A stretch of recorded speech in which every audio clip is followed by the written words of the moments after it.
Bonjour Annie. Oui, bonjour Yann. On est à Montclar de Quercy, Oui, c'est dans le Tarn-et-Garonne me c'est semble-t-il. ça. Et vous êtes productrice de plantes aromatiques et de plantes médicinales. Oui, Avant de commencer ce reportage, je tiens juste à dire que tout ce qu'on va conseiller, ce sont des conseils par rapport à des mots, mais qu'en aucun cas on est des professionnels de la santé. ah oui, bien sûr. Voilà, je préfère juste le Oui, dire, oui. mais les plantes font de très belles choses aussi. Et donc Annie, pouvez-vous vous présenter comment on en arrive ici et à faire ça? Ah, comment on en arrive à faire ça? Ah, ça a été un chemin de vie en fait, hein, parce que après une conversion professionnelle, donc j'ai travaillé beaucoup chez les autres en maraîchage bio essentiellement, puisque je démarrais après 37 ans, voilà, à l'agriculture biologique. Et donc je suis allée à Veissac, j'ai loué de la terre, j'ai donc cultivé des légumes en bio. Et j'ai toujours eu avec moi une pépinière de plantes aromatiques et médicinales, parce que là où j'ai fait mon stage, donc chez Jean-Luc Danérolle, qui est très connu, hein, le potager d'un curieux, il avait toutes sortes de collections de plantes méditerranéennes, médicinales. Lui, ça ne l'intéressait pas. Moi, j'étais toujours dans les bouquins, ça sert à quoi et tout. Voilà. Et donc, quand j'étais à Veissac, donc j'ai fait le maraîchage et le plan de plantes médicinales et aromatiques. Et après, j'ai déménagé sur Montclar une fois, j'ai déménagé les jardins et j'ai redéménagé il y a 4 ans et demi, ici. Voilà. Et donc, j'ai redéménagé les petites serres, donc la pépinière de plantes aromatiques et médicinales. Et j'ai fait quelques plantations, hein, le jardin, pour faire un peu de tisane. Voilà, je me suis mise à faire des tisanes. J'ai arrêté le maraîchage et j'ai fait des tisanes. Alors je vais commencer par une question d'un abonné qui m'a demandé, est-ce que tu pourras demander à Annie le fait de faire sécher les plantes, est-ce qu'on perd des vertus? Est-ce que vous pouvez m'en dire un petit peu plus là-dessus? Alors on fait sécher les plantes parce qu'en plein hiver, on n'a quasiment rien à cueillir d'intéressant. Enfin, sauf quelques-unes. Hein. Mais voilà, donc on les fait sécher pour pouvoir profiter des vertus des plantes l'hiver. Mais c'est sûr qu'elles perdent leur énergie vitale, comme on dit. Mais par contre, elles gagnent certains autres avantages, comme des antioxydants. D'accord. Voilà. Et puis on garde les vertus, quoi. Hein. Le thym qu'on cueille au mois d'avril tout en fleurs, on ne peut le cueillir qu'au mois d'avril en fleurs et on le restitue dans des tisanes l'hiver. Et ceci dit, c'est très utile en hiver pour tout le système respiratoire. Donc c'est très intéressant de faire sécher les plantes. Donc c'est plus pour de la conservation à la base, même C'est si ça, en fait. ça apporte certaines choses, mais il y a quelques pertes. C'est pour la conservation. C'est un mode de conservation, c'est un mode de transformation des plantes. D'accord. Alors on va parler vraiment des plantes basiques que tout le monde pourrait avoir en France. Oui. Parce que ce qui pousse à Montclar, ça pousse dans beaucoup d'endroits. Oui, parce que vous m'avez dit qu'il y a quand même pas mal d'aromatiques qui poussent essentiellement sur de la rocaille, des plantes méditerranéennes. Ouais. Donc je présume qu'on va parler de thym, de romarin. Enfin, voilà. Ce qui est aromatique, le plus aromatique en France en tous les cas, ce sont des plantes qu'on trouve en Provence, dans les zones très chaudes du bord méditerranéen. Donc on y trouve dans ces garrigues du thym, de la lavande, des romarins, même dans l'Hérault il y en a, de la sarriette, de l'hysope. Voilà. Et ce sont des plantes extrêmement aromatiques. Et aussi principalement médicinales, quoi. C'est vraiment des plantes extraordinaires. Et moi je crois que je me suis tournée vers ça pour les odeurs, quoi, hein, pour ces parfums qui me fascinent. Et donc voilà, j'ai planté ça, je les multiplie, je les plante et je suis heureuse dans leur parfum et leur port et voilà. Et puis le goût aussi. Et le goût. Et alors justement, vous m'avez dit tout à l'heure que on va commencer par le thym parce que c'est un des grands classiques avec le romarin. Voilà. Vous m'avez dit qu'il y a un moment pour ramasser le thym. Oui. Il y a une période où vraiment il est le plus puissant. Vous pouvez nous en dire? C'est quand il est en fleurs en fait. Vous voyez là les petits rangs de thym. Bon, il y a deux pieds. On n'est pas dans le biotope, on est d'accord. Hein, mais bon, ça pousse quand même. Et avant, je le cueillais au mois de mai. Maintenant, c'est au mois d'avril. C'est fin avril à peu près. Il est tout en fleurs, c'est tout rose. Vous avez des boules roses. Et à ce moment-là, vous cueillez les 2/3 de la branche. Et vous allez vite faire sécher ça. Voilà. Et c'est là qu'il a le plus de potentiel thérapeutique. Quand il est en fleur. Quand il est en fleur. D'accord. Il y a plusieurs thym ou... Oui, il y a le thym commun de Provence, il y a du thym citron, il y a du thym de Grèce, il y a du thym rampant des Cévennes, un genre de serpolet. Ok. Et chacun a des vertus ou ils se ressemblent pas? Chacun a un parfum différent et selon l'huile essentielle, ça modifie légèrement les vertus. Oui. D'accord. Le thym, on le conseille pourquoi par exemple? Le thym, c'est une plante qui est très échauffante pour tout l'organisme. Donc dès que vous prenez un coup de froid, il faut penser au thym. Voilà, ça va vous réchauffer et bon, bien sûr, aujourd'hui on dit sec, hein, antiviral, antimicrobien, antiseptique, hein, voilà, il y a tous ces mots médicinaux. On va le faire simple. Mais globalement, ce qu'il faut savoir, c'est que ça va vraiment réchauffer et relancer toute l'immunité. Donc c'est bien, par exemple, en hiver, quand il commence à faire un peu frais. Idéal. Enfin, c'est idéal. D'accord, c'est très bien aussi, on m'a dit, pour la respiration. Oui, bien sûr. C'est vous aussi qui me l'avez conseillé. Tout ce qui est pulmonaire, tout ce qui est gorge, tout ce qui est gris. Voilà. Pardon. Problème respiratoire. J'ai vu le micro, ça va. C'est tout ce qui est problème respiratoire, voilà, d'accord. C'est ça. Ok. Ça a d'autres vertus, je présume ça. Après le système digestif, hein, parce que ça fait partie de la grande famille des labiers. Enfin maintenant on dit lamiacées au niveau botanique. Donc ça fait partie de cette grande famille et ça agit aussi beaucoup sur le système digestif. Ça stimule tous les sucs, tout ça qui vont aider à la digestion.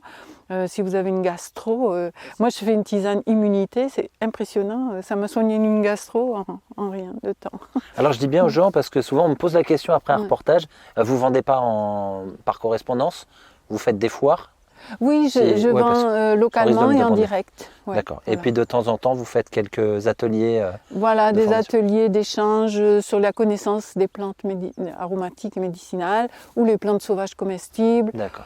Voilà. Je mettrai le lien de votre site si des gens souhaitent vous contacter. Pas de site, j'ai qu'une adresse. Oui, j'ai vu. Non, mais je sais le petit site. Moi, je suis la vieille France. Je veux dire, je ne suis pas la génération d'Internet. Voilà. Ouais, mais ça fait plaisir que vous puissiez ouvrir vos portes quand même à des personnes qui peuvent diffuser les informations. Oui, moi, parler des plantes, il n'y a pas de souci. Il n'y a pas de ça, oui.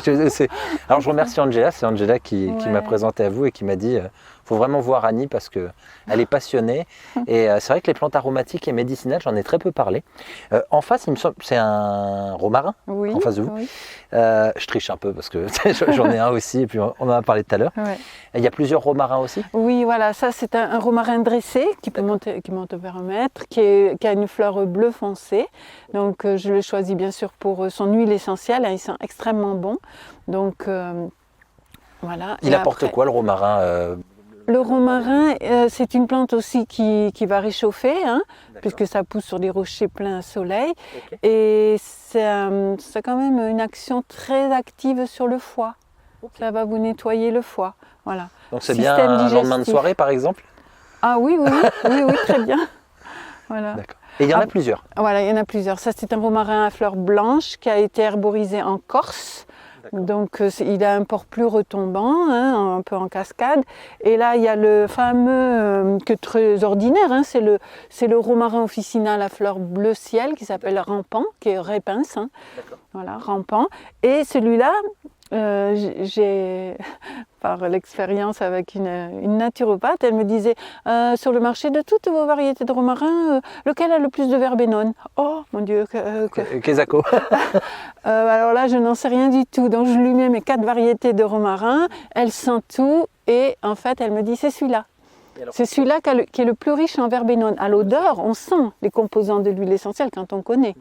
Et donc depuis, je sais que c'est celui-là. Donc le verbenone vraiment va aider le foie à se désengorger, à faire couler la bile et tout. Donc je le mets dans la tisane pour le foie, je mets le rampant. D'accord, mais voilà. C'est bien d'avoir ce détail sur les plantes. Oui, et c'est une naturopathe qui a étudié les plantes pendant 7 ans avec Christian Escriva dans le Var. Que je voulais tellement faire cette formation à un moment. Et pendant 7 ans, j'ai dit, quoi, pendant 7 ans? Mais vous devez tout connaître. Mais elle me dit, mais il y a toujours une plante qu'on ne connaît pas. C'est passionné. Bon, d'accord. Tiens, en parlant de ça, on a parlé un petit peu de vos études. Oui. Vous faisiez quoi avant tout ça? Alors avant j'étais éducatrice de jeunes enfants. Rien à voir. Voilà. Donc ça n'a rien à voir. Et j'ai voulu faire une conversion professionnelle. Ça a été très difficile à l'époque. C'est dans les années 90-91.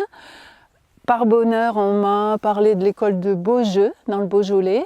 C'était une école privée qui formait la spécialisation en agrobiologie. J'ai eu le coup de cœur, donc j'ai fait cette formation pendant 6 mois. C'était qui la personne qui C'est monsieur et madame Michon, donc c'était les fondateurs de cette école, sur une ferme. Et voilà. Et recevait pas mal d'intervenants, vous m'avez dit. Oui, voilà. Vous m'en avez cité quelques-uns qu'on connaît bien.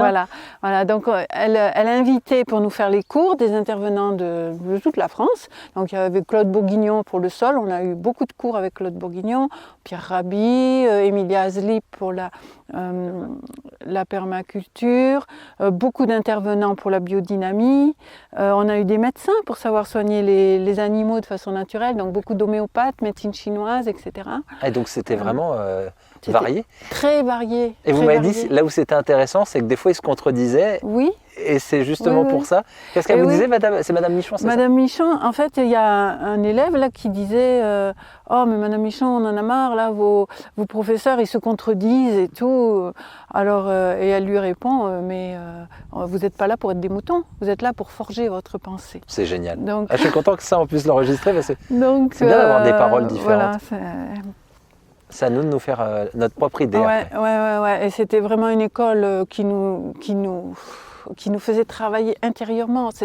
Moi, ça me bousculait dans tous les sens parce que je n'avais jamais entendu parler comme ça. En fait, on étudiait qu'est-ce que le vivant. Elle nous disait, vous êtes au carrefour des sciences avec l'agriculture. Vous êtes avec le végétal, avec la terre, avec l'animal, avec le cosmos, avec la météo. Vous êtes vraiment au carrefour du vivant. Et qu'est-ce que le vivant? On ne le sait pas aujourd'hui parce qu'on a une vision très matérialiste. Même quand on étudie dans une école agricole, c'est très matérialiste. On n'a pas cette notion de qu'est-ce que le vivant? Le vivant, c'est pas un cadavre, c'est l'inverse. Oui. Donc voilà. Bon voilà, ça c'est Beaujeu, c'était unique. Et j'ai beaucoup de reconnaissance à Madame Michon, bien sûr, et à son mari. C'est bien d'avoir eu ce genre de formation pour l'ouverture d'esprit, ça doit être fantastique. C'est incroyable. Et moi, ce qui m'étonne, c'est que on doute des vertus des plantes de plus en plus. On fait trop confiance à tout ce qui est laboratoire pharmaceutique en disant c'est des experts et tout. Enfin, quand je dis on doute, par exemple, dans la crise sanitaire actuelle, j'ai entendu des gens de plusieurs pays qui disaient qu'ils soignaient avec l'armoise. Par rapport, apparemment, enfin, ça pourrait aider. Ça fait quoi l'armoise? Vous en avez l'armoise annua, bon, c'est pas beau parce que j'ai récolté, mais vous voyez, elles étaient plus grandes que moi. Voilà, là il y en a quelques pieds, il y en a là-bas.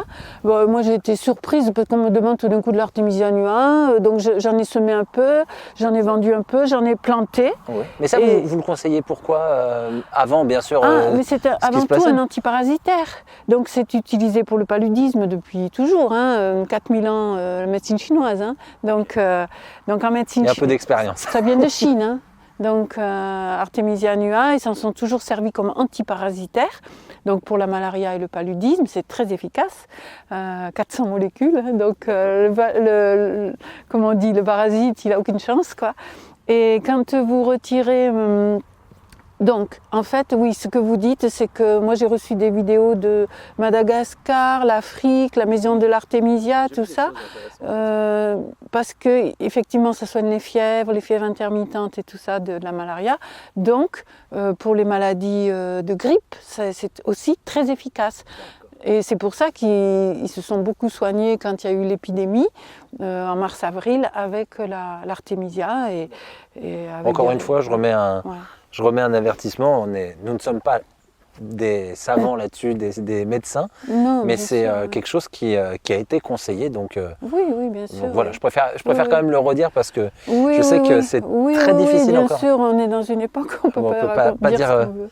Si, mais moi, ce qui m'intéresse, c'est de savoir quelle plante on vous demande, ou surtout ce que vous conseillez Annie par rapport à chaque truc. Donc on a vu un peu la grippe, on a vu les rhumes, problèmes de respiration, ça aussi pour tout ce qui est pour les états grippaux. Disons que ça, moi j'ai une stagiaire qui a la maladie de Lyme et c'est très conseillé pour la maladie de Lyme parce que Lyme c'est un parasite, enfin il y a une question antiparasitaire avec Lyme, c'est une bactérie, voilà, c'est une bactérie qui est associée avec une autre, enfin bref. Donc les grands spécialistes de Lyme, ils conseillent, puisqu'on n'a plus le droit de prescrire je ne sais plus quelle molécule, Artemisia annua.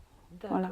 Mais l'armoise, il me semble qu'il est pareil, c'est comme un peu pour les sauges, il en existe plein. Il y en a plein, il y a plein de variétés. Donc nous, ça c'est chinois, mais on a Artemisia vulgaris, l'armoise commune. On a la grande armoise, là il y a un pied là. Moi j'en ai une qui a le goût de Coca-Cola, on dit. Je ne sais pas si vous avez entendu parler de celle-là. Non. Grande armoise, la grande absinthe, hein, qui était distillée autrefois, vous savez. Hein, voilà. Non, mais la grande absinthe, c'est une grande médicinale qu'en Provence, ils disent si tu savais le pouvoir de l'Artémis, tu l'aurais toujours dans ta chemise. Parce que les femmes se soignaient beaucoup avec ça. Hein, c'est sur le problème des règles, ça fait venir les règles. Ah, on m'avait dit la sauge officinale aussi qui aidait beaucoup pour ce genre. Oui, la sauge officinale aussi, oui, bien sûr. Oui, la sauge officinale. Mais l'armoise, c'est un peu différent au niveau hormonal. Et au niveau des cycles féminins, très amères, hein, comme l'Artemisia annua, toutes les armoises sont amères. Et c'est ce principe amer qui est intéressant, qui est important. D'accord, c'est super intéressant. Donc, et il y en a plein alors. Même j'ai entendu des connaisseurs qui disent que on parle beaucoup d'Artemisia annua, mais la grande absinthe, la grande absinthe ou Artemisia absinthium, elle aurait les mêmes vertus puisque c'est le principe amer qui va agir sur tout ce qui est fièvre et sur. Alors là, après, ça part dans des principes organiques que je ne maîtrise pas. Non, mais on va pas aller aussi loin. Oui. Mais dans les absinthes, moi j'en ai quelques-unes, les médicinales, hein, l'absinthe au Rhône, l'Artemisia herba alba des Marocains, voilà quelques-unes qui sont vraiment des grands classiques médicinaux. D'accord. Ouais, voilà. Donc là, on a parlé de l'armoise, du romarin, du thym, on a commencé à parler un peu des sauges aussi. Je ne vous ai pas montré tous les romarins, parce que bon, celui-là il est très très beau. Ça c'est un romarin qui s'appelle Punto di Cannelle, il est bleu foncé. Et il y en a un autre de Majorque là qui est rose. Bon, c'est pas extraordinaire, mais c'est pour vous montrer la diversité. Et encore, je vais vous dire, c'est extrêmement peu. Hein, voilà. Oui, parce que vous êtes installé il y a 4 ans, vous aviez un autre jardin. Oui, j'avais un autre jardin, j'avais 2 autres. J'ai toujours déménagé les jardins, mais je ne fais plus les plantes rares comme à une époque. Je faisais toutes les plantes rares, tout me passionnait, je voulais tout semer. Bon, voilà. Mais maintenant, j'ai réduit, hein, vu l'âge. Bon, voilà. Voilà. Après, il y a les Lycris italicum, ici il y a des verveines, il y a des verveine, c'est quoi? C'est à la citron? Ah oui, ça c'est plus dans les méditerranéennes. Hein. Verveine, ça apporte quoi par exemple? Alors ça c'est la verveine citronnée, que tout le monde connaît, hein, qui est le grand classique des tisanes, mais qui est une très très bonne plante. Et vous la conseillez pourquoi? Ah moi, tout le monde le sait, hein, ça fait digérer, voilà. Et surtout quand on ne peut pas dormir parce qu'on n'arrive pas à digérer, elle va soigner les insomnies digestives. Et aussi, elle a une action sur le système nerveux, c'est très intéressant, parce que les Indiens disent qu'elle est antidépresseur. Enfin, surtout l'huile essentielle, nous on dit, mais les Indiens, eux, ils vendent celle-là. Ça, c'est une verveine qu'on dit verveine d'Argentine. Hein. C'est pas celle qui a le goût de Hollywood Chewing Gum? C'est ça, elle a un goût de D'accord, désolé pour la référence, hein, mais... Voilà, verveine d'Argentine, Aloysia polystachia. Et elle, carrément, ils vendent ça sur les marchés en petits fagots. Et pour les Indiens, c'est un antidépresseur. Alors les Américains, ils ont tendu l'oreille quand même. Ils ont analysé, eux, les huiles essentielles, les molécules, tout ça. Et ils ont dit sédatif nerveux. Voilà. Donc elle a une action sur le système nerveux aussi. Hein. Donc toutes les verveines, on retrouve ce côté, hein, toujours digestif, bien sûr, contre digestion lourde, etc. Et qui va apaiser et qui va peut-être être antidéprime. Et ça, c'est aussi une verveine Celle-là, là, ça, wow, c'est une verveine énorme. scaberina, alors qu'on trouve au Botswana et en Amérique du Sud. Et là-bas, ils mettent les feuilles. Alors ça, pour moi, j'ai jamais trop pratiqué, c'est la curiosité plutôt. Ils mettent les feuilles dans le thé pour aromatiser. Ça donne un goût menthe eucalyptus. Ils se soignent la grippe avec. Voilà, ils se soignent la toux, la grippe, tout ça. Et ce qu'il y a, c'est que quand je l'ai trouvé sur un stand un pépiniériste qui avait des plantes rares, il me dit « Ouh, non, prends pas ça, ça gèle à -6 et tout. » Ah, je dis effectivement, puis je sais pas, la curiosité, je l'ai prise, j'ai planté. C'est la plus grande. Il se trouve que non seulement elle résiste à -10, -12, mais en plus, c'est la plus grande. Et alors, ce qui est extraordinaire, c'est le parfum des fleurs. Alors, je vais me permettre de me rapprocher. Voilà, en même temps, je vais pas filmer trop, mais autour. Parfum des fleurs. Ouais, le parfum des fleurs. J'en profite, je voilà. montre aux gens. Quand elles sont en fleurs sous la serre, ça me parfume toute la serre. Ah, non, ça a le parfum du jasmin. Ah oui. Ouais, non, voilà. Alors c'est marrant. Par contre, ça ressemble pas du tout aux autres verveines niveau odeur. La fleur, oui, elle ressemble. La fleur, vous voyez la fleur de celle-ci, comment elle est très très gracile, blanche comme ça. Et ça, la fleur ressemble, ouais. Ça s'appelle comment celle-là, verveine du Scaberina. Scaberina. Scaberina. Voilà, Lipia scaberina. Et alors vous m'avez parlé tout à l'heure, là j'arrive pas à le voir d'ici, de la sarriette. Il paraît que la sarriette aussi est très intéressante. Alors les sarriettes, elles sont là.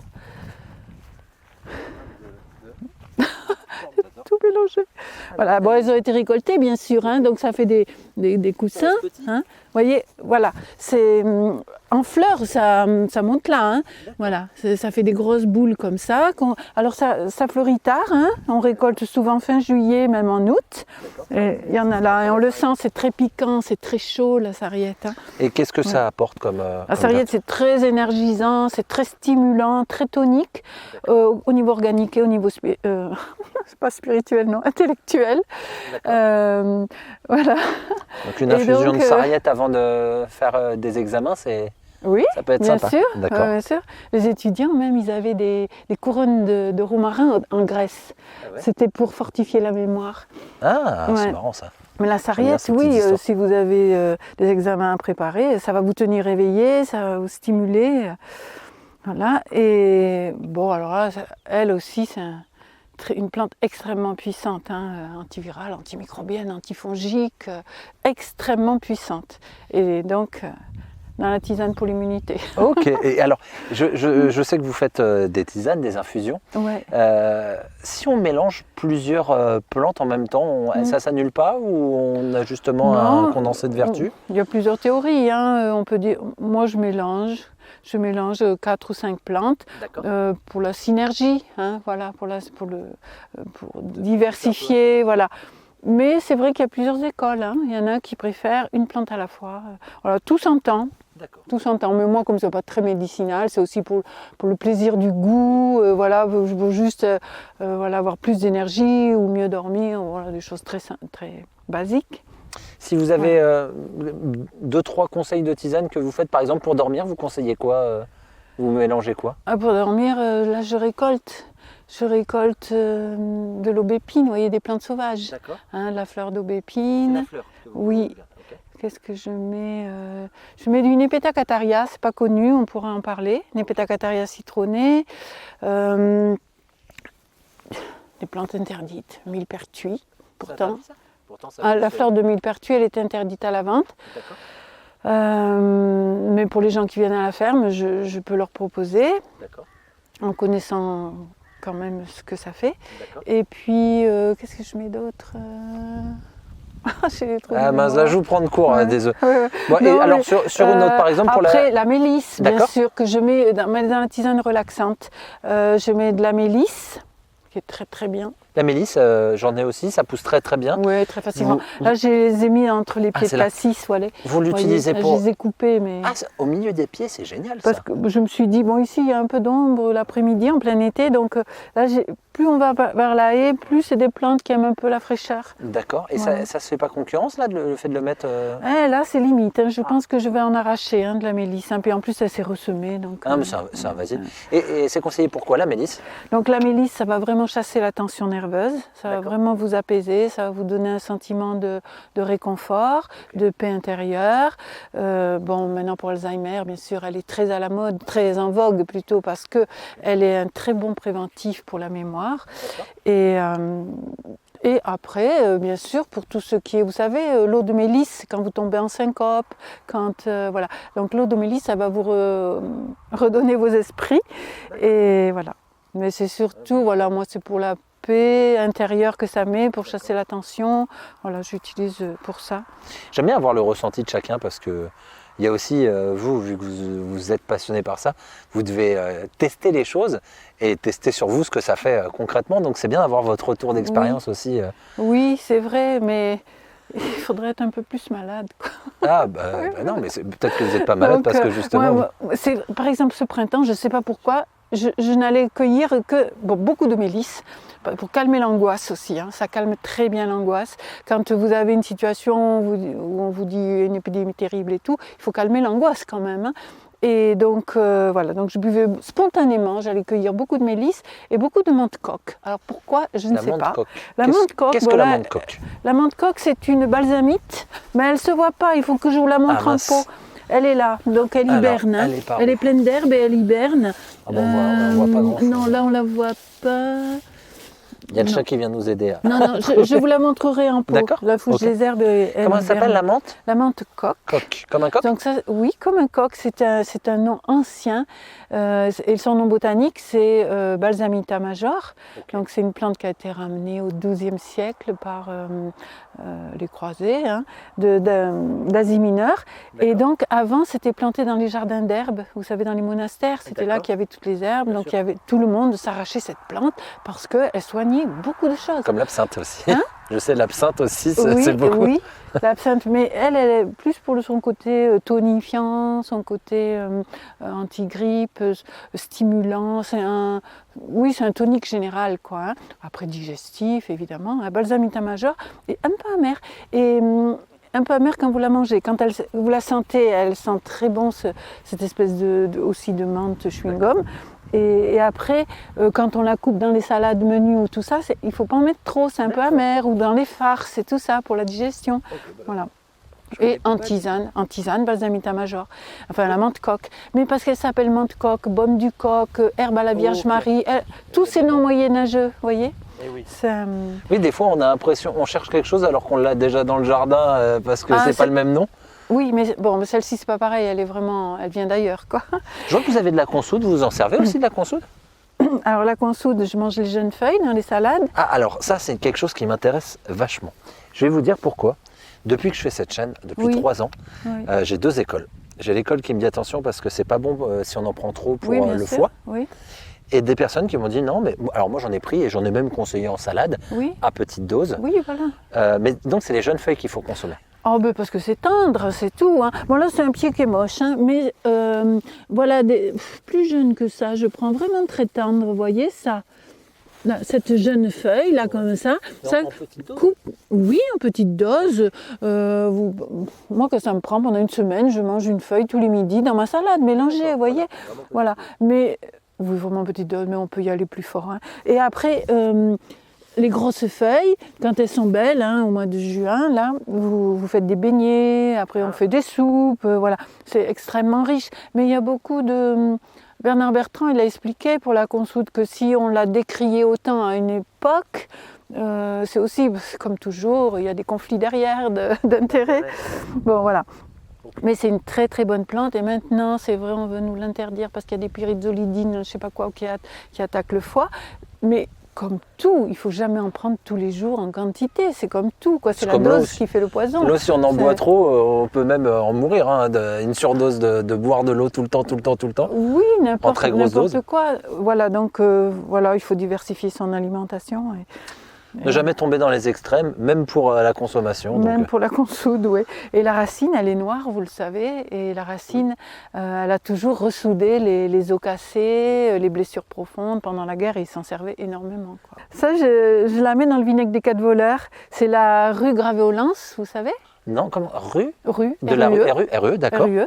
Gravéolens. Celle-là, c'est la variété méditerranéenne Rucha lepensis. Vous voyez, elle est même encore en fleurs, c'est incroyable. C'est une plante très forte en odeur. C'est très médicinal aussi, mais en France, elle a une mauvaise aura. Voilà, elle est plus connue. Encore. Oui, parce que si vous voulez, les femmes avortaient avec les plantes autrefois, donc ils avortaient avec de la rue, ça décroche l'œuf, et enfin non, comment on dit, l'ovule fécondé, bon voilà, et donc du coup à l'ère chrétienne ils ont interdit d'utiliser la rue, pardi. De toute façon, il y a beaucoup de choses qui ne sont pas conseillées aux femmes enceintes. Ça, c'est quelque chose de Ah connu. non, mais là, c'était les femmes qui veulent avorter. Hein. Carrément. Ah, mais les femmes ont toujours voulu avorter, de tout temps. Donc, autrefois, comment elles faisaient dangereusement pour leur vie, c'est vrai, elles en mouraient, ou avec des plantes. Et elles ont toujours fait très longtemps avec des plantes. Moi, là, je ne connais pas assez le sujet, mais ça, la rue, c'est très, très connu comme avortif. Voilà. C'est très, très connu. Donc, si vous voulez, ça a été interdit à la vente. La loi est toujours en France la même. Donc, maintenant, on ne dit plus rien, on la laisse vendre en plan parce que c'est joli, ce feuillage bleuté dans les mix borders, les Anglais utilisent beaucoup. Mais au niveau médicinal, voilà, on n'utilise qu'en homéopathie pour renforcer les tendons, alors que vous allez au Guatemala, ils l'utilisent tous les jours, hein, pour se soigner le foie. Quand un homme rentre avec la gueule de bois, hop, on te lui fait boire de la rue. Un bébé qui naît, on le baigne avec un rameau de rue. La rue, elle est partout. Et en plus, pour eux, c'est une plante de protection, parce que la rue chasse le mauvais œil. Enfin, c'est ce qu'ils croient, hein, c'est leur culture. On m'avait dit que c'était la sauge blanche qui chassait les mauvais esprits. Oui, mais chez les Amérindiens du Nord. Et là, au Guatemala, ils ont d'autres plantes. Et dans la rue, donc il faut la planter. Tout le monde a un pied devant la porte, hein, pour protéger toute la maisonnée du mauvais œil. Et voilà, et ils s'en servent couramment. Donc quand vous lisez ce qu'on fait en France, et en plus, ce qu'il faut savoir quand même, qu'il faut faire attention dans le sens que quand il fait très chaud et qu'elle est en fleurs, il ne faut pas la toucher parce que ça peut donner des inflammations de la peau, des allergies. Voilà, elle est allergisante. Pas tout le monde, moi ça ne me le fait pas, c'est pour ça que quand je l'ai appris, j'ai dit à quoi bon, je la bouture, je la multiplie sans faire attention. Mais voilà, donc il faut le savoir, il y a des gens sensibles, il ne faut pas qu'ils la touchent quand il fait très chaud, qu'elle est en fleurs. Voilà. Et Hildegard de Bingen, XIIe siècle, pour elle, la rue, il n'y avait pas d'interdit, hein. Avant c'était en Allemagne, une feuille que vous mangez crue comme ça, après à la fin du repas, et vous digérez immanquablement. Voilà ce qu'elle dit. Et elle fait faire de l'eau vineuse aussi pour tel et tel usage et tout. Donc, avec un stagiaire, une fois, on s'est dit, bah quand même, ça doit bien se manger, puisqu'elle le dit et tout. Allez, on y va. Moi, j'avais peur. On s'est mangé notre feuille crue, c'est très bon. Un peu amer, mais bon. Et puis voilà, quoi. Et ça fait digérer immanquablement. Enfin, c'est ce qu'elle dit, XIIe siècle. Alors, c'est original justement, c'est vachement fort. C'est fort, c'est très fort, c'est très aromatique, légèrement amer. Et vous savez, dans les jardins en permaculture, ça chasse, donc eux, ils disent, ça chasse les bêtes venimeuses, les scorpions, les serpents et tout ça, ça les répulse. Donc, et nous, on les met entre les rosiers souvent parce que ça chasse les pucerons. Et on fait maintenant des macérations comme des purins de rue, en insectifuge et insecticide. Comme l'absinthe aussi, il me semble. Et l'absinthe, bien sûr, c'est un très bon insecticide. Oui. Et puis souvent décoction. Oui, souvent les pucerons ont envie de s'y coller parce que ça les attire. Ah oui, c'est noir de pucerons au printemps. Tant mieux, c'est des remparts. Bon, moi je les laisse et puis ça attire les coccinelles. Un jour elles arrivent, elles nettoient tout. C'est comme laquelle elle est pleine de pucerons, l'absinthe-aurone aussi. Il y a beaucoup de pucerons sur l'absinthe-aurone. C'est pas celle que j'appelais cola, parce qu'il me semble qu'elle y ressemble. Attendez, je vais vous dire. Alors, elle s'appelle citronnelle. Si, c'est ça. Alors, désolé pour le nom, pas l'absinthe, celle-là, je l'appelais l'armoise cola. Mais c'est peut-être pas la même alors. Ah si, ça sent le coca. Ah, ça sent le coca ? Ah oui, alors je sais pas si... Enfin moi ça fait longtemps que j'en ai pas bu. Ah mais c'est vrai, mais parce que je bois pas de coca. Ça doit non mais moi j'en bois plus depuis des années, mais ça ressemble au cola. Oui, c'est vrai. On apprend tous les jours, mais je l'ai appris il y a pas longtemps, c'est je crois Rémi. Alors ce qui est très drôle, c'est que vous connaissez aussi Rémi du Jardin des Merveilles, Le Monde des Petits. Oui, c'est lui qui m'a appris. On habite la même région, puis on se voit sur les foires aux plantes, tous les producteurs, donc c'est normal, oui. Et donc oui, c'est celle-là que j'appelais l'Artemisia cola. Voilà, donc son nom c'est Artemisia abrotanum. Ah, vous l'appelez, d'accord. Oui, ça c'est son nom botanique, hein, voilà. Absinthe-aurone, arquebuse, un nom ancien. Autrefois, quand il se blessait à l'arme blanche, il se frottait avec des branches pour désinfecter les blessures. Ah, c'est génial, ça. Et aujourd'hui, on s'en sert beaucoup comme antiparasitaire et répulsif des parasites. Vous voyez, près des poulaillers, moi j'en ai mis deux pieds, et contre les poux des poules. Quand vous voulez chasser les puces pour les chats, vous faites sécher de l'absinthe au Rhône, de la rue d'ailleurs, de la grande absinthe, vous faites sécher, vous réduisez en poudre et vous passez ça sur le pelage de vos chiens et chats. C'est anti-puce, donc c'est quand même Naturel. 100% naturel, très amer, mais efficace, et ça fait pas mal aux chats. Ça fait pas mal aux animaux, et s'ils le lèchent, ils se font du bien à l'intérieur, puisque c'est un anti-parasitaire en interne. Donc voilà. On m'a aussi beaucoup parlé du plantain. Oui, le plantain comme plante sauvage, oui. Oui, le plantain. En plus, j'ai appris que pour résister contre la grippe, il fallait consommer du zinc. Et c'est une des plantes sauvages la plus riche en zinc. D'accord, bah c'est bon. Ça. Bon, ça, après, là, non, mais...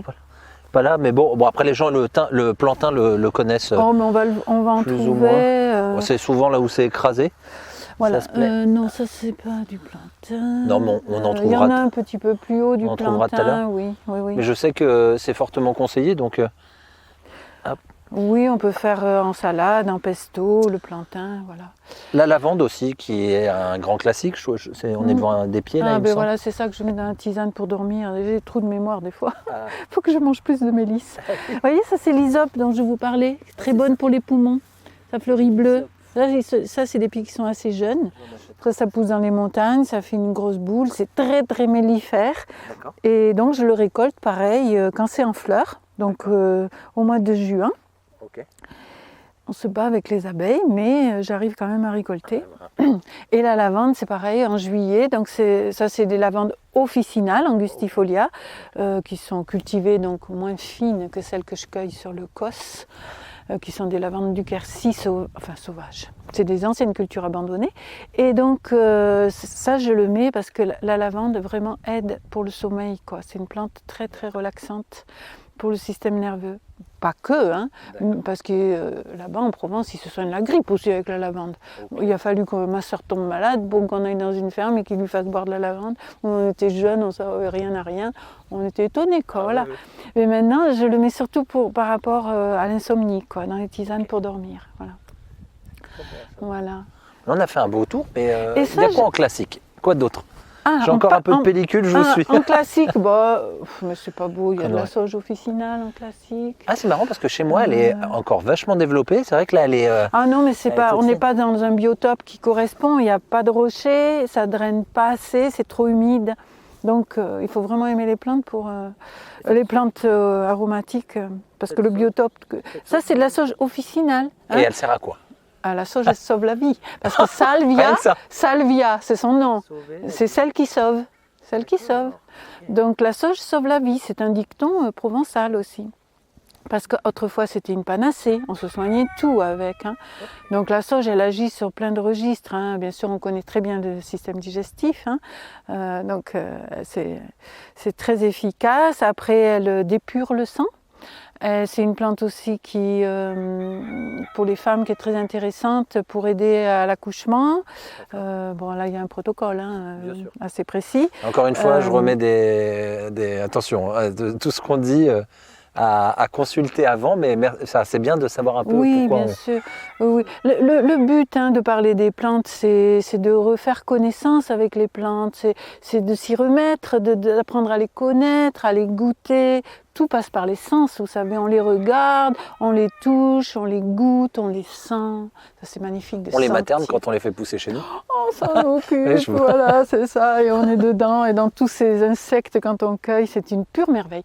En fait, moi, quand j'ai fait mes premières cueillettes à Veissac, dans le jardin de Veissac, j'étais si heureuse, c'était tellement beau de cueillir des lavandes et des lysopes avec les abeilles et tout. J'ai dit, non, c'est pas possible, je ne peux plus faire ça toute seule. Il faut que je le partage. Et donc, j'ai dit, on fait un atelier cueillette. Et les gens sont venus, les clients du marché, tout ça. Et voilà, j'avais besoin de partager cette beauté incroyable, quoi. Ça fait des émules? Ça fait des émules. Il y a des gens après qui vous ont suivi pour... pour en faire pousser, justement Pour s'installer, ça c'est plutôt les stagiaires. Mais les gens qui viennent dans les ateliers, c'est pour faire connaissance, voilà, avec les plantes, redonner notre confiance aussi aux plantes. Ce que vous disiez tout à l'heure que on ne fait plus trop confiance. Moi, je crois que c'est pas vraiment juste parce que beaucoup de gens se retournent au contraire vers les plantes. Mais on a tout un chemin pour refaire confiance aux plantes, aller se remettre à les connaître et tout ça. Et ça se fait pas comme ça. C'est vrai qu'il faut du temps. Donc, tout ce retour vers le naturel, vers les plantes, eh ben, faut refaire connaissance, quoi. Donc, ça prend du temps. Ça prend du temps et il faut être humble parce que, comme je vous dis, c'est avec les sens. La meilleure connaissance, elle est sensorielle, en tous les cas au niveau botanique. Et c'est Goethe qui le dit, c'est pas moi. Et ça, tout le monde peut le faire. C'est pas dans la tête, les plantes. Voilà, on les touche, on les sent, on les mange, on voit l'effet. Ah, ça y est, je suis guérie, j'ai plus mal, tout, voilà. Moi c'est quand je prends du thym et du romarin. Les deux, quand je les prends en infusion, j'ai l'impression de me nettoyer le corps. Alors c'est psychologique peut-être, mais justement c'est ces sens que j'écoute. C'est une sensation corporelle, c'est pas psychologique, hein, c'est pas que en tous les cas. Est-ce qu'il y en a une ou deux très importantes qu'on aurait... Bon, il y en a plein, hein, je vois parce que là je vous vois passionné. Bon, limite, il faudra refaire une vidéo d'autres. Mais là, pour cette présentation, est-ce qu'il y en a deux dont on n'aurait pas parlé qui sont vraiment essentielles pour vous? Alors, pour moi, essentielles, mais pas très connues, hein, parce que ça vient d'Amérique du Sud. Hein, Mais ça pousse chez nous, c'est celle-là.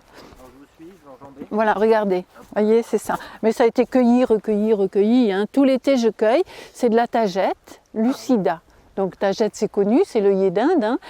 Mais celle-là, c'est la variété lucida, tagette lucida. D'accord, ça n'a pas un rapport avec l'estragon, c'est pas une... Si, alors, ils ont fait des sélections, dont finalement j'ai eu des graines, mais j'en suis pas très contente, voilà, qui est beaucoup plus grande et à feuilles plus larges. C'est possible de dire l'estragon du Mexique? L'estragon du Mexique. C'est ça, mais son nom botanique, c'est tagette lucida. Okay. Et les premières semences que j'ai eues, ça vient de Cocopelli en 1999, quand j'ai découvert cette plante. Et à Cocopelli, Dominique Guillet parle très bien des plantes parce qu'il a voyagé beaucoup avec les Indiens et tout ça. Et puis il lit l'espagnol comme le français. Donc en fait, on avait tous les usages, tout ça des Indiens et ça m'a vraiment intéressée. Le rêve lucide, vous en avez entendu parler là-dessus? Moi, on me parlait que ça aidait à faire des rêves lucides. Oui, alors j'ai dit, mais ça veut dire quoi ça? Oui. Et donc, en fait, moi, je l'ai proposée comme plante compagne pour le jardin bio, puisqu'elle est nématocide et comme toutes les tagettes. C'est-à-dire, excusez-moi, nématocide? Nématocide qui détruit, qui tue les nématodes. Les nématodes, c'est des tout petits vers microscopiques qui nécrosent les racines des légumes dans les terres fatiguées, surtout. Hein, il y en a beaucoup. Donc, en bio, on ne met pas de produits chimiques, on met des plantes répulsives et nématocides, dont toutes les tagettes, les œillets d'Inde, vous voyez, c'est très connu aujourd'hui. Hein. Mais avec les tomates aussi, on dit que ça va super bien les œillets d'Inde avec les plants de tomates. Nématocides, c'est ça, parce qu'elles sont nématocides. Hein. Mais voyez. Et puis c'est très très bon en infusion. Alors vraiment, je conseille aux gens. Ouais. C'est un petit goût d'anis. C'est ça. C'est très très bon. C'est ça. Ah, très bon conseil. Je ne l'avais pas vu parce que moi, je les ai jamais eu aussi. Parce qu'elles sont récoltées et surrécoltées. Quoi, hein. Non, justement, moi, ça a eu du mal. Alors, je les ai fait en pot. Ça a eu du mal à prendre. Ah. Ça résiste bien, ça revient après l'hiver. Ça résiste extrêmement bien à la sécheresse. Elles n'ont pas été arrosées du tout. Hein. Alors, j'ai pas beaucoup récolté cet été parce que justement, c'est pas arrosé. Et elles ont redémarré en septembre. Voilà, et c'est pour quand j'ai découvert le bon goût. Et je l'amène en vivace, parce que comme je l'ai proposé qu'en annuel, un jour un producteur me dit « Oh, ben moi je l'amène en vivace, ça résiste à -5 ». Ah, -5, bon. Mais quand même, donc quand j'étais avec ça, que je teste, effectivement, elle redémarrait au printemps, même à des -10. Oui, ça repart ça souche. Disparaît, et ça. Et alors, je vous ai coupé, désolé Annie, tout à l'heure. Pour l'humain, d'en prendre en infusion, on le conseille pourquoi? Alors, déjà, le goût est très bon. Et après, c'est au Guatemala, hein, c'est le livre de Jean-Pierre Nicolas. Donc, ils s'en servent beaucoup comme antispasmodique. Donc, contre les spasmes au niveau digestif. Pour l'estomac, pour l'intestin et l'utérus pour les femmes qui accouchent, pour le bébé qui est né, quand il a allaité. Bon, vous voyez, pour tout ce qui est spasmodique, voilà. Et aussi, alors il y a tout un tas de noms très scientifiques, ça tue les Escherichia coli, là, vous savez, les colis, là. Tout ce qui vous donne la tourista. Oui. Voilà. Et colis, enfin quelque chose comme ça. Oui, ce sont des coliques. Quand on voyage dans les pays chauds, souvent on attrape cette colique. Voilà. Et il y a une amie qui me raconte que son fils, avec sa copine, quand ils ont traversé le Guatemala, ils avaient toujours la tourista, là, ces diarrhées et tout, et mal au ventre, et tous les médicaments n'avaient rien fait. Donc les Indiens leur disent venez et buvez ça. Et ils ont été guéris. On a marre de vous voir malade. Prenez ça, c'est ira bien. Ils ont été guéris avec la tagette lucida, voilà. Donc ça, c'est donc pour vous, c'est vraiment quelque chose d'essentiel au jardin, par rapport à ce que ça apporte aux racines aux autres plantes et aussi. C'est surtout pour les tisanes. Aujourd'hui, c'est pour les tisanes parce qu'elle est excellente. J'en bois beaucoup. Ça me fait du bien au niveau digestif et je ne sais pas si on peut le dire, mais il y a des mamans qui accouchent à la maison, ça c'est officiel, c'est connu. Oui. Et, avec une sage-femme, oui. Voilà, pense que, et comme c'est très bien, c'est un très bon anti-spasmodique pour le bébé. Quand il est allaité, la maman elle boit la tisane et le bébé qui n'a pas ses intestins vraiment finis, qui pleure souvent, ne pleure plus parce que cet antispasmodique enlève les douleurs intestinales du bébé. Ça passe par le lait que la mère lui fait. Voilà. Donc il y a des mamans qui savent ça et qui me disent Annie, on voudrait de la tagette lucida, fais-nous en sécher, nanana. Donc voilà. Merci pour l'histoire. Je ne pensais pas que ça avait autant de. Et ça a été testé sur une sage-femme qui suivait ces mamans qui accouchaient à la maison. Et alors, je leur avais préparé un sachet, elles l'ont amené à la sage-femme. Elle a dit oula, les filles, elle est très bien cette plante. Elle m'a remis l'utérus en 7 jours au lieu de 12. Et voilà, donc elle était très contente de l'effet sur son propre corps. Donc elle a dit allez-y. Donc du coup ça a fait un petit peu boule de neige. Ouais. Et ça, vous voyez, c'est une autre tagette, ça. Non, c'est dingue. Vous la connaissez. Ça, c'est quoi? Ça, c'est la tagette minuta. C'est la plus puissante au niveau nématocide. Donc, il y avait des tomates, c'est pas encore nettoyé. Il y avait des tomates, donc je mets.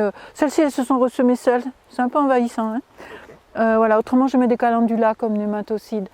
Et d'autres tagettes de chez Biogerm, là, eux ils appellent ça tagette nématocide, je ne sais pas le nom botanique. Mais celle-ci, je l'avais eue par Cocopelli il y a très longtemps. Donc pour eux, c'est vraiment la plus nématocide qui va vraiment protéger les légumes. Voilà. Et c'est une plante très aromatique et bien sûr médicinale et alimentaire. Voilà. Et là-bas, pour pas qu'on fasse de jalouse, oui. C'est vrai qu'on n'a pas trop. On n'a pas trop été de ce côté, mais bon, peut-être que c'est les mêmes.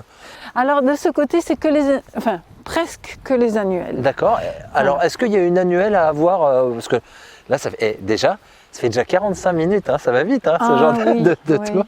Qu'est-ce que vous conseillez comme. On a parlé de la tête, on a parlé du foie, on a parlé des rhumes. Adaptogène peut-être. Ça, c'est un basilic sacré, le basilic Tulsi. Tulsi, oui, Tulsi. C'est le Ocimum sanctum. Il y a un truc qui sent super bon, désolé. C'est ça sent bon. C'est très fort en odeur. Et bon, des basilics sacrés, j'en ai 3 sortes, mais c'est celui-là qui pousse le mieux. Donc on l'a coupé hier pour le distiller. On dirait un mélange de basilic et d'anis aussi. Il est fort, il n'y a pas que... Et ça, c'est par contre, vu que c'est basilic. Donc ça, c'est une plante sacrée en Inde, pour l'Ayurveda notamment. Il y en a plusieurs, il y en a un autre qui est encore plus pour l'Ayurveda. Mais c'est une plante adaptogène. Ça fait partie des très rares plantes adaptogènes. Donc les plantes adaptogènes vous adaptent à tout stress, ça le dit. Et ça soigne beaucoup de parties du corps. Bon, voilà, je ne sais pas les mots qu'il faut. Mais... voilà, donc elle va vraiment vous permettre de vous adapter à tous les stress très forts. Et après, ça soigne beaucoup les voies respiratoires. Voilà. Mais surtout, oui, merci Soleil. Mais surtout, en yoga, ils disent ça ouvre le chakra du cœur, ça va vous réaligner tous les chakras. C'est superbe avec le soleil. Je passe par-dessus, qu'on vous voit un peu chaque contre-jour. Ça aligne les chakras, c'est bien, parce que le yoga, ça revient vachement en ce moment, j'en entends tout le temps parler depuis... Au niveau du yoga, ils s'en servent beaucoup pour ça. Et tous les matins, dans chaque demeure, il y a un pied de Tulsi. Et tous les matins, ils ont un rituel pour aller arroser le tulsi, parce qu'ils protègent la maisonnée. Et voilà, pour eux, c'est un protecteur spirituel. On est en Inde, hein, donc ils ont... On pourra en parler toute la journée, j'ai l'impression, Annie. Voilà. Une vraie passionnée. Ça, c'est une plante que je mets en tisane aussi. D'accord. Là, il y a du basilic citron. Et après... tiens, je vais vous montrer le cater, mais c'est une... Là, j'ai replanté des sauges, vous voyez, des sauges officinales, parce que là-bas, elles ne tiennent pas. Donc là, j'ai replanté... Ah oui, elles sont plus belles, là. Là, pour l'heure, ça tient, ça marche. Donc là, c'est une vivace, donc c'est pas une annuelle, mais je viens de la planter... Ça s'appelle comment? Pardon, Cater. Donc chater, hein. C'est pour ça qu'elle est là, la chatte. Nepeta cataria. Vous voyez? On dirait un peu... l'ortie, un peu. Voilà, hein, ça a la même position des feuilles que l'ortie. Hein? Ça pique pas? Non, ça ne pique pas. C'est une très ancienne plante médicinale, complètement oubliée. Mais c'est Pierre Liotagui, ethnobotaniste, il dit « Je ne comprends pas qu'on ait oublié cette plante qui a tant de vertus. » Elle fait quoi, par exemple? C'est aussi une antispasmodique, hein, au niveau du système nerveux. Et donc moi je m'en sers pour le sommeil, hein, pour dormir, et ça évite les cauchemars aussi. Et quand vous avez une rage de dents, vous mâchez des feuilles fraîches, ça vous atténue la douleur. Et après, c'est pour ce qui est des toux spasmodiques, la coqueluche, tout ça, quand vous toussez beaucoup. Voilà. Après, ça n'a pas un goût, c'est un goût très fort et c'est pas spécialement bon. Donc il y en a beaucoup qui font des teintures mères, hein, avec voilà. Bon, voilà. D'accord, mais c'est une plante, c'est une plante à redécouvrir, voilà. Le Nepeta cataria, et c'est très mellifère. Voilà, c'est une labiée très mellifère. Et ça j'ai cherché pendant des années la semence, introuvable. Quand j'ai démarré les plantes, je lis Pierre Liotagui, qui est très connu, hein, et quand je lis ça, plante à redécouvrir, qui mérite une bonne place au jardin médicinal, alors je me suis mise à chercher les semences partout. Personne ne faisait des graines de Nepeta cataria. Et comment vous avez trouvé alors au final? Et donc 3 ans après, je vais voir un ami qui avait une collection d'aromatiques et je lui dis tu n'as pas Nepeta cataria et tout. Et il me dit attends. Et il revient avec une poignée de graines sèches. J'étais au paradis évidemment. Donc, et depuis elle ne m'a jamais quittée. Parce que j'ai toujours présenté sur mes stands au marché. Et bon, les gens n'en achetaient pas forcément. Puis quand même j'en vendais, mais pour les chats qui sont dans les appartements, qui n'ont rien à manger. Et ça, comme ça les excite, c'est comme des phéromones pour eux. Donc ils se roulent dessus, ils pissent dessus. Il y avait le chat pas loin de tout à l'heure. Ouais. Oui, ça c'est une chatte. C'est plutôt les chats mâles, quoi, que ça excite énormément. Donc voilà, donc les gens en achetaient pour faire plaisir à leur chat. Voilà, c'est comme ça que j'ai vendu les Nepeta cataria. Alors qu'ils pourraient s'en servir aussi pour... Voilà, mais ça c'est oublié. Annie, parce que là, sinon, on pourrait vraiment... On est presque à 1 heure. Bravo. Non, mais belle présentation. En plus, ce qui est très drôle, et ça me le fait souvent pour les personnes qui n'ont pas l'habitude des caméras, c'est qu'au début, le discours est un peu lent, un petit peu timide. Et là, je vous vois parti. Je crois que j'aurais pu faire toute la matinée. Mais au pire... je dis au pire, non, même au mieux, je reviendrai parce que ça doit être très très sympa à voir dans les belles périodes. Ah oui, au mois de juin. Au mois de juin, on reparlera d'autres choses. Annie, merci beaucoup. Est-ce que vous avez un dernier conseil à donner? Je sais que donc, vous avez fait plein de jardins, vous avez dit. Oui. Vous avez fait plein de jardins. C'est quoi le plus simple? Comment vous avez fait pour autant reproduire en 4 ans ce que vous avez acquis je sais pas, je pense qu'au bout du 3e ou 4e jardin déjà que vous avez fait, est-ce qu'il y a des choses que vous avez réussi à acquérir qui vous permettent de gagner du temps de jardin en jardin? Ah, la question compliquée. À chaque fois, c'était une prairie, j'ai quand même fait souler, enfin passer les dents. Vous avez très peu retourné? Ah, je ne retourne pas parce que ce n'est pas des terres argilo-calcaires, c'est des limoneux, donc je ne veux surtout pas faire labourer. Donc le gars, il ne comprend pas, mais je lui dis non, vous amenez votre cultivateur, passez les dents, et c'est tout. Et on m'a dit, mais tu vas avoir plein de ronces et tout. Ils avaient raison, j'ai plein de ronces. Mais bon, voilà. Donc comme ça, au moins, je n'abîme pas la structure de mon sol, le peu d'humus qu'il y a, il est préservé. Voilà, la vie du sol est préservée. Voilà. Et après, j'essaye de faire des rangs permanents. Que je change tous les ans. Okay.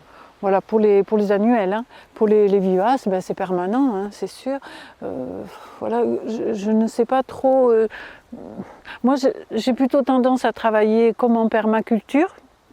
C'est-à-dire en planche permanente, en rente permanente. Je déteste piétiner, je sais que ça abîme la structure, ça bloque la vie du sol, l'aération du sol. Donc voilà, toujours pour préserver la vie, préserver la santé des plantes et de la terre surtout. Voilà. C'était pas prévu comme question, mais j'aime bien la réponse. Non, mais c'est une belle vision. Voilà. Annie, merci beaucoup. Avec plaisir. Merci pour ce partage. Oui. Et je répète aux gens, malheureusement, vous ne livrez pas enfin, vous ne faites pas de livraison parce qu'on me demande souvent. Exceptionnellement, je peux faire un colis, vous voyez. Ah, dites pas ça parce que là, c'est pas un colis. Hein. Si vous dites ça, si vous dites ça là sur Internet, c'est pas un colis qu'il faudra faire de temps en temps. Ah, ouais.